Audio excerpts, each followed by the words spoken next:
But the real issue was James Dolan. He was a meddler, and we've seen this with the Dallas Cowboys, the vanity of Jerry Jones. When Jerry didn't have a great say with Jimmy Johnson, they were winning Super Bowls.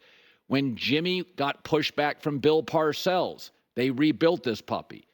But then Jerry hires coaches that need him, that wouldn't get head coaching opportunities elsewhere. Mike McCarthy was on the beach. Chan Gailey, solid coaches, probably feel like they owe Jerry. And then Jerry can, again, use the hammer and his power and be the de facto general manager, and that's not what he should be or he's capable of being. He's not that guy. And it's why I think they tend to overpay the wrong players, overpay early, and miss on some draft picks. I think the Cowboys can win games in a wonky division and a weaker NFC. I don't believe they'd be a consistent playoff team in the AFC, right? That's my take, is that it helps that they're in a division with poorly run Washington and New York and a little up and down Philadelphia. That helps. Put them in a division, over there with the Bengals and maybe the Ravens and the Steelers, and now Cleveland's loaded. I don't think they'd be a playoff team. But this story is worrisome because the last 2 years, James Dolan has been very busy. He's a music guy. He's in a band, loves music, building the Sphere. It's been about a 5-year project, but the last 2 or 3 until it was finalized, James Dolan was sidetracked. And the Knicks front office was excellent at drafting, acquisition, player development with Tibbs and the guys in the front office. This story is very concerning. The Sphere is finished. And now James Dolan, now he's back to the Knicks. According to The Athletic's Fred Katz on the Knicks Film School podcast, Dolan loves the Knicks' Julius Randle. He's a huge, quote, huge Julius Randle fan. He loves Randle. He loves that Randle chose Dolan and New York. He loves his game. Oh, boy. The Knicks had success this year after Randle got hurt. He doesn't space the floor because he can't shoot. He's an so-so defender, and he stops the ball offensively. He just doesn't share very well on a very unselfish team. Isaiah Hartenstein, actually a true center who can defend other centers, was a much better fit. Randle can't. He's a tiny 5. He has value. He can score. He's productive, but he doesn't work for this team, which often starts 4 guards. They need a true center. That was Hartenstein, and why I said after the Paul George move, the other move in free agency that really caught my eye was the center, the big, going to Oklahoma City. I'm not sure it's going to help OKC as much as it potentially hurts the Knicks.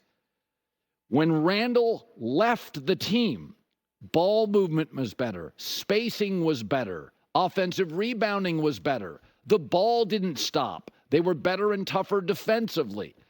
I'm not anti-Julius Randle. I defended him for years.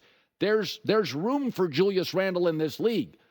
But as a max guy on this team would be an organizational clogging decision.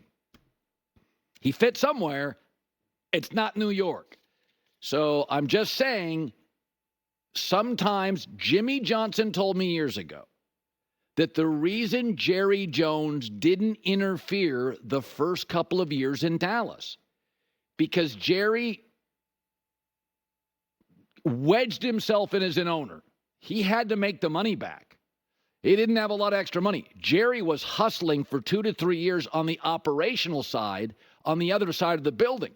So Jerry Jones was too distracted and creating and driving the Cowboy business on the other side of the building. Once he got that humming, he then wanted to go over to the other side of the building where Jimmy Johnson had built a dynasty. And there the problems ensued. So sometimes having an owner who's potentially disruptive, distracted. He's got another project. He's got a new girlfriend. He's got a new yacht. He's got a new business. James Dolan, I got no problem with him owning the team. The Sphere, caught his attention. He didn't distract. He didn't meddle. And the last 2 years have been run by like grown-ups. They made really good decisions. This one would worry me. Quote, James Dolan loves Julius Randle. Loves that he chose New York. Oh, boy. J-Mac with the news. No. Turn on the news. Here we go. It is a Tuesday, and we are live in Los Angeles. It's The Herd. Wherever you may be and however you may be listening, thanks for making us part of your day. We have so many things to talk about today. All-Star game tonight in Fox. Nick Wright stopping by. There are so many good topics today. Here we are in July, middle of July, and this is usually the slowest sports week of the year. And we got a ton to talk about today. J-Mac. Should be a very spirited show, Kelly. And I want to start about something. Just because you have power in life, be very, very, very careful about always using it, because people keep track. We'll start the show talking about the misuse of power, not the abuse of power. I don't think it rises to abuse, but it's arguably misuse. So Jaylen Brown doubled down on his Nike theory, which is the reason he is not on the Olympic basketball team is because of Nike. I think he's right. It should be noted, he's the best player in the league, not on the team. He's not a Nike guy. Kyrie Irving's the second best player in the league, not on the team. He got dropped by Nike in 2022. I don't think it's a coincidence. Nike right now has a leadership issue, and I was in Beaverton, Oregon this weekend going to the zoo, not Nike, in Portland.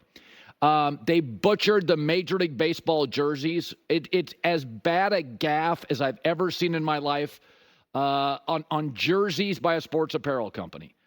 And Nike usually gets it right. Their stock is down 33% in 6 months. Phil Knight is now 86. He's a visionary and a brilliant man, but he acknowledges he is all in on Oregon football, winning them a natty in the NIL. And now they have the Olympic mess. It feels like there's a leadership issue as Phil Knight ages. This happens all the time in corporate America. There has always been this very tricky dance by Nike and sports apparel companies. You want to use the velvet hammer, not the sledgehammer. You have massive power in college and professional sports. You don't want to abuse it. And I don't think this rises to abuse of power. It's the Olympics. It gets political. It was political, MJ and Isaiah Thomas. But it does feel like an overstep, an overreach by Nike. Jaylen Brown not being on the team is ridiculous.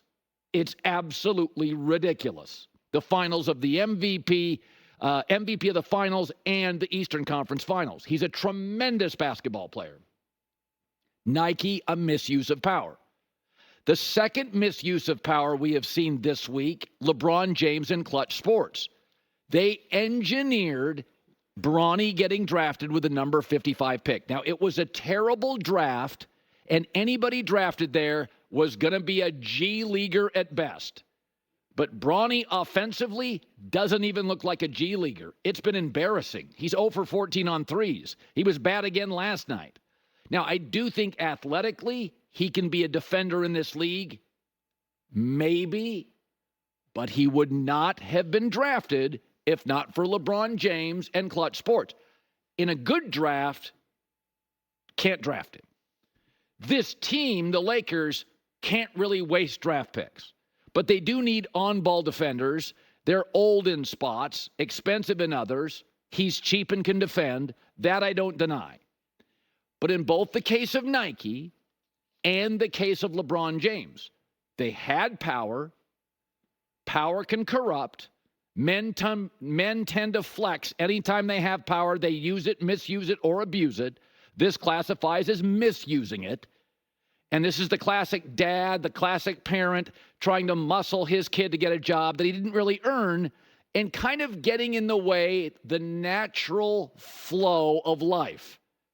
Usurping somebody, getting power, jamming a kid in, You know how many times I've been asked, hey, can you get my son, my daughter a job